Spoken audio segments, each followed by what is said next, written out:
Hello, Brad Billers here, founder of Sophia Financial Solutions, continuing our discussion of a proven way to pay off a mortgage and any other consumer debt in 5 to 7 years, save $100,000 or more in interest, and transform your debt payments into tax-free retirement income. Last time I shared some truths about that pillar of the American dream, home ownership, which typically comes with a conventional amortizing mortgage that often ends up with the lender receiving more in interest payments than the original amount of the loan. We've addressed the debt elimination portion of the system, so let's pivot now to the topic of retirement income.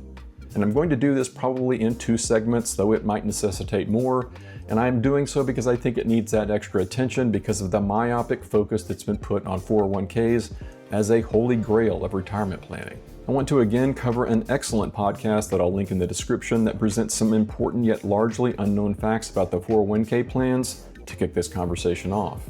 It was titled, "Was the 401k a Mistake?" and it was broken down in a way that cut through all the mainstream financial advice we've been fed for decades.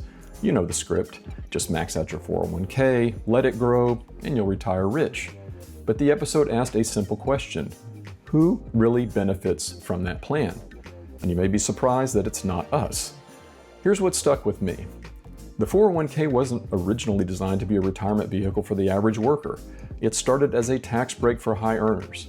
But over time, it quietly replaced pensions, shifting all the risk onto employees, most of whom had no training in investing and were ill-equipped to handle such a huge responsibility.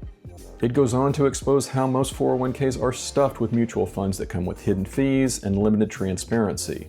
The upshot being that financial institutions get paid, whether your portfolio grows or crashes. And taxes? You're just delaying them. When you retire, you could easily end up paying more, not less, especially if tax rates go up or inflation eats away your purchasing power. And what do you think those 2 things are doing right about now? And then there's that hat trick of contribution limitations, early withdrawal penalties, and required minimum distributions.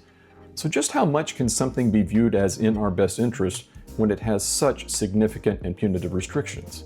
In the end, the podcast message was clear. Don't blindly rely on a system that benefits Wall Street and the government more than it benefits you.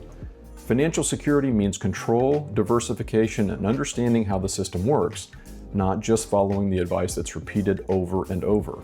Next time, I'll be covering a compelling alternative to the 401k, one that when combined with a borrower-friendly, accelerated debt elimination strategy, can literally change lives.